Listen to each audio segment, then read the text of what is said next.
10. Hello, everyone, and welcome to another episode of the 10 Count Podcast.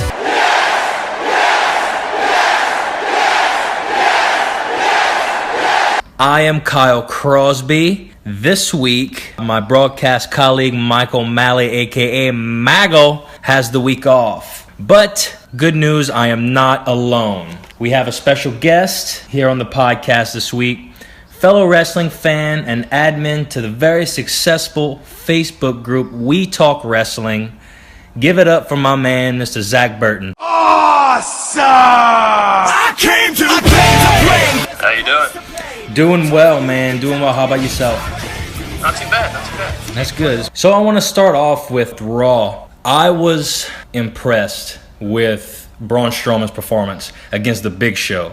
Big Show he's in great shape. Looked real good against Strowman. Did you see that kick up Strowman did? Yeah, I actually finally got the ability to watch it last night, and I was, wow.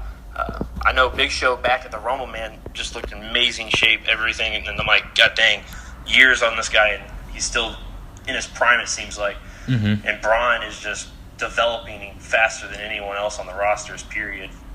Yeah, I mean, he really has a bright future ahead of him. I always thought he was athletic, but never like that. It's just great to see two big men have a match like that. And on the group We Talk Wrestling on Facebook, there was a debate on what is the most annoying chant. And my personal vote was the "This is awesome" being just for anything, you know. But that match deserved it. I think it was a great time. Being that we're talking about Strowman, what is your prediction for Fastlane with Roman Reigns? Man, it's going to be a hard one because we all know that WWE likes to protect their new child of love, their Roman. Yes, and let the fans know neither of us two are Roman Reigns fans. So. Oh, no.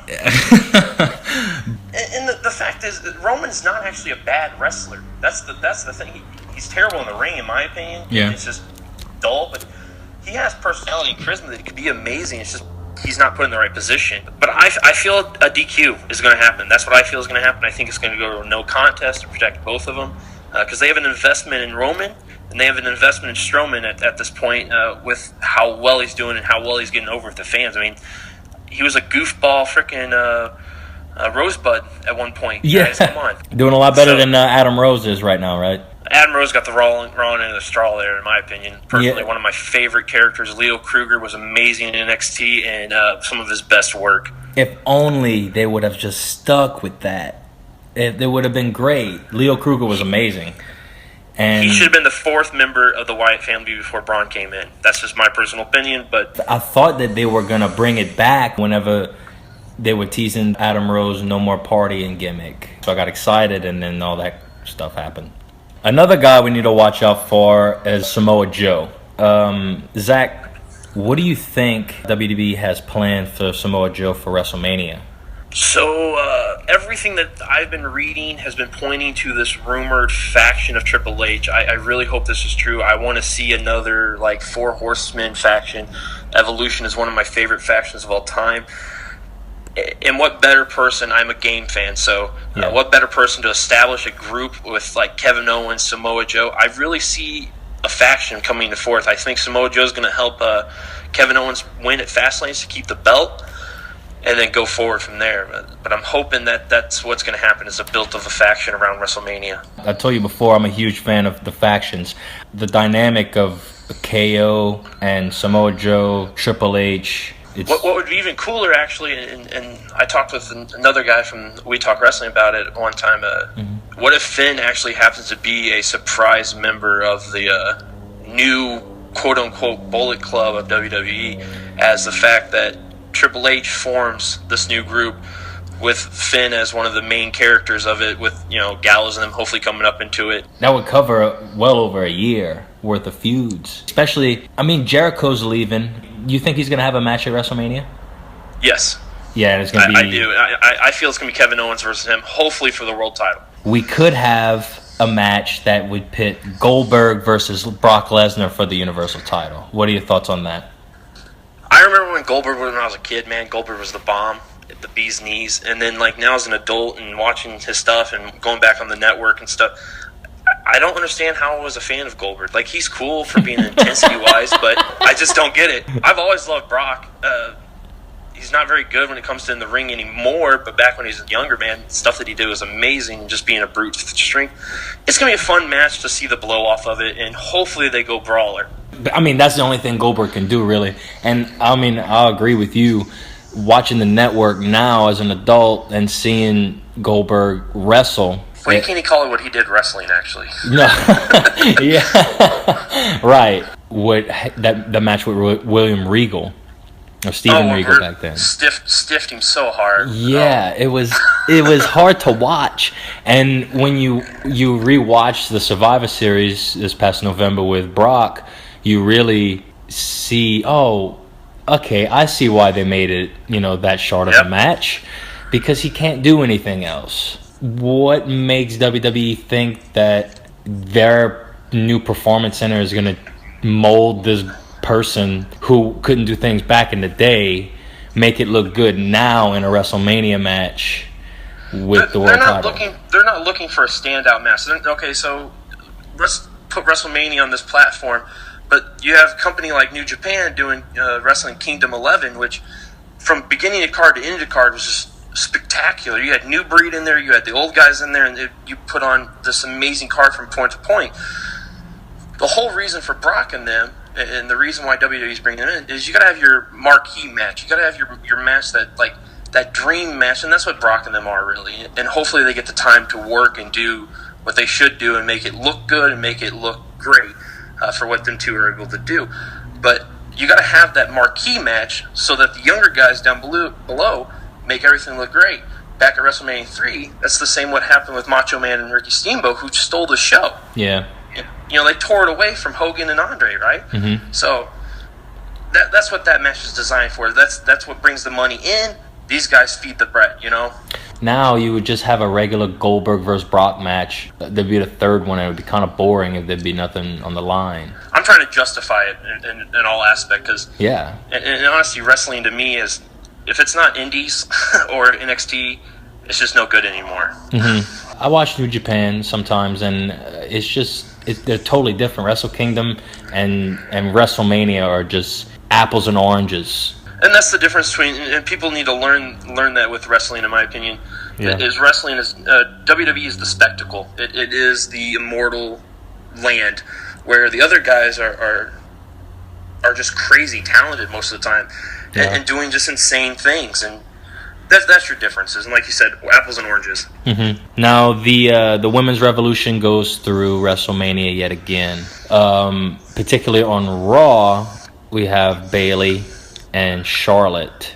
You thinking there's going to be a triple threat again at WrestleMania? I honestly, I am a big fan of Charlotte. Woo! I make it known several times over and again. I think Charlotte has proven as a heel character that she's damn near almost better than her dad at times. And I'm cutting you off right now. Woo! She's amazing athletically in the ring. That moonsault is probably one of the most gorgeous things since Lolita. But I really hope we get a Sasha Bayley. I hope we get the heel turn finally from Sasha, and we have a Sasha Bayley match at the grandest stage. Them two girls tore it down at both the NXT things. Yeah. So I would like to see one more go around with them before we go back to Charlotte, and hopefully Charlotte doesn't win at Fastlane. I don't want to see this whole pay-per-view streak thing continue. Yeah, me neither. It's old, and I'm not really behind it. Something that we don't really talk about much on this podcast, but I want to bring it up because I know you're a fan of it. NXT's women's champion Asuka is closing in on Mr. Bill Goldberg's win streak. What's up with that? You think she's going to pass it up? You think WWE's going to let her do it? I honestly hope they do. I know Steven, one of the guys on We Talk, brought it up today about Asuka. I don't think she's the greatest. I do like Asuka. I love Asuka, actually. She's amazing in the ring, amazing to watch, fun. Asuka has, she people say she has no charisma, and I think that's bull. Because in the ring, she tells a story. She's like William Regal, in my opinion, who really didn't have much charisma when it comes to the mic part of life until he became the commissioner. But in that ring, they tell a story that is so much more beautiful than what they could tell on a mic. And I don't think they get the respect for that. That's the same way as like Cesaro, in my opinion. So one crime I think they're doing with her are not bringing up the fact that she's about to beat Goldberg's streak. I think that fact alone would be reason for WWE not to let her beat Goldberg's streak. They just won't bring it up. George and I have this thing about like JBL's favor to Vicky Guerrero. We still don't know what that is. That's exactly what the streak's going to be. I don't think they're ever going to mention it. I think she will beat it, but I don't think it'll ever get known except for the fans will make it something. Kind of like the streak for Undertaker. Yeah. Something they never planned to do, but it happened. Moving on to the blue brand of entertainment, SmackDown. It's obvious that Baron Corbin and Dean Ambrose have a destined match at WrestleMania. I was looking at the card, the possible WrestleMania card, and I noticed that they won't have a ladder match. And I thought it would have been great just every year to have that Intercontinental title in a ladder match. With that ladder match, I actually think it should be changed to the Cruiserweights. I miss Money in the Bank at WrestleMania. I love Money in the Bank pay-per-view. One of my favorite matches. It's just a fun match. It's entertaining. And I think that still should have stayed at the spectacle. But when they kept the title as the Money in the title, the ladder match, it was awesome. Yeah. But I think it needs to go to the Cruiserweights now. Let them have that stepping stone. Cruiserweights are not getting the love that they should have got to get in WWE. And I think they need to transition from the Intercontinental title having that match to the Cruiserweights, actually. Back in WCW, the Cruiserweights were one of the most watched matches at my house anyway. Me and my cousins would always sit and be in awe. I had mad respect for what they do. What match at WrestleMania, Cruiserweight-wise, if it's not this ladder match, would you like to see? I kind of want to see like Neville and Austin Aries. I think those two would be the ones you'd want to build around, and then have my boy from Japan come up there, Akira Tozawa. Oh yeah, he was one of my favorites in the Cruiserweight Classic. I was just drawn to his style and the way he handled himself in the ring. It was great to watch. That Snap German dude. Yeah, man. That's all I gotta say. Yes, the Snap German is so badass.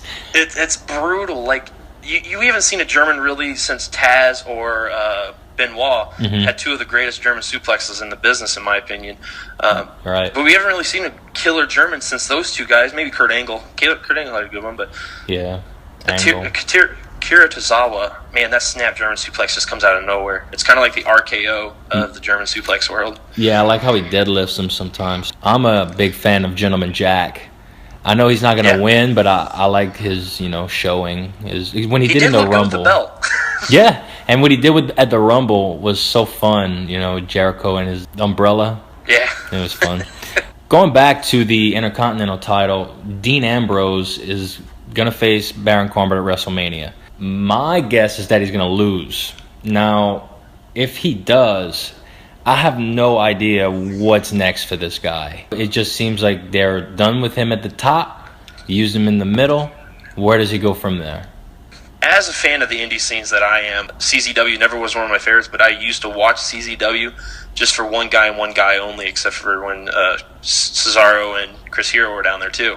But Jon Moxley, a.k.a. Dean Ambrose, was my dude in CZW. His promos were amazing. His matches were amazing. They were brutal. They were great. When he came in as a Shield, I actually saw potential in this character, and then they started trying to change him in this lunatic, and I have lost all love or support for Dean Ambrose. And I know it's not all his fault, but there really is nowhere for him to go. He needs to. They need to go back to the drawing board on how they're going to approach the lunatic character. The little promo they did before the Battle Royale this Tuesday, that's kind of the character I want to see. Like, I want to see that Dean Ambrose again. Like, just off the wall, really does not care about his body, all that kind of stuff, and really going for things. Like Stone Cold said, I think he just lost the fire. Yeah, I agree with you tenfold. Seeing what happened to his character, I was surprised he got the belt as many times as he did, and how often that he did. I think the only thing that even saved him and his character was the sheer fact that everyone and their mom hated Roman Reigns and booed him. and Seth Rollins didn't take the title then, or had to, for the brand split. Would agree. I really do hope he evolves on this character, like you said, before the Battle Royal. The Battle Royal was great too. Kind of botched the ending a little bit, but who do you think is going to take it? Who's going to go to WrestleMania? That's the $1 million question, right? Who's going to WrestleMania? So I really want to see the triple threat happen. I want to see Luke Harper, Randy Orton, Bray Wyatt. I want to see it happen. I think it's time that Luke Harper gets away from Bray. I think it's time that Randy's done what he needed to do with the group and build the notoriety to them, giving the push and the rub to Bray. I liked Randy's join to the Wyatt family. I thought it was fun. It was interesting. It was a cool little aspect to the whole thing. So I'm totally cool with everything happening. I'm cool with Randy winning the Rumble, but I'm also a Randy fan. I'm wearing a Randy shirt right now, actually. I hope everything goes out where Bray walks out WrestleMania as the champion, because it needs to happen that way. Bray is hands down one of the most underutilized wrestlers on the roster, plus one of the best roster mates at this moment, period. So hopefully Bray continues up with his heir of the Wyatts and goes on his quest. I agree to an extent. I hope Bray Wyatt needs to win this. Randy Orton is the perfect veteran to set up Bray Wyatt to continue on and dominate. And as well, Randy's going to continue doing his thing, just in a different setting with different people. That brings me to Luke Harper. I like Luke Harper. I don't like the fact that it would be Luke Harper in the main event of WrestleMania. What? And that brings us to our segment, Superstar of the Week. Zach, who you got for Raw? I'm going to have to stick with everybody's choice probably on the page on here. Braun all the way, hands down. He just gets better and better and better, period. Yeah, I got Braun as well. He, like we talked about it at the beginning, he's just a unique specimen. He's a hidden gem. Let's go back a week and talk about the match he had with Mark Henry, who arguably is one of my favorite underused wrestlers too, for big men at least. Them two killed it, in my opinion. They killed it. They had a great showing. Why are you wasting these guys? The Big Show is gonna be going against Shaq at WrestleMania. Braun Strowman. Could be fun. Yeah, it'll be interesting to see that. But Braun Strowman's path, you think it's gonna go through the Andre the Giant Memorial Battle Royal or another way? Personally, that's what I want to see him do. I don't want him to have anything big at this point at WrestleMania. They did the whole rumor of him going against Undertaker one time and going against this. He doesn't deserve that. Similar to how you feel about Luke Harper, he's not ready for that. But going to Andre the Giant Battle Royale and winning, that just to me would be a testament to that character and a great stepping stone to go on to something else.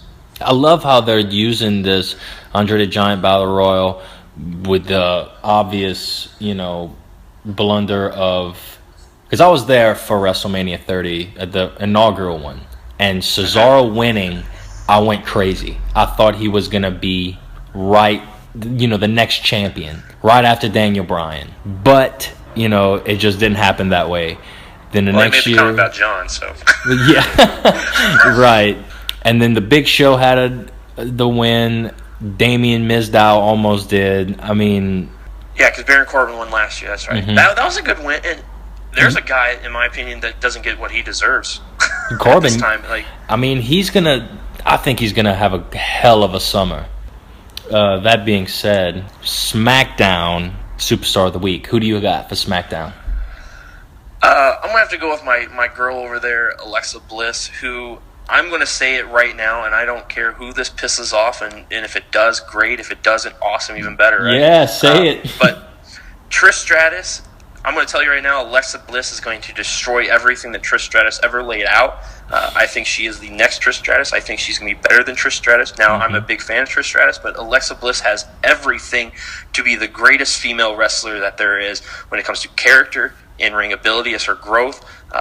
Amazing heel work. That promo she did with Daniel was beautiful. I wholeheartedly agree. It's such a relief to see her interact with these different things given to her. Daniel Bryan. It's never dull when she speaks on the mic.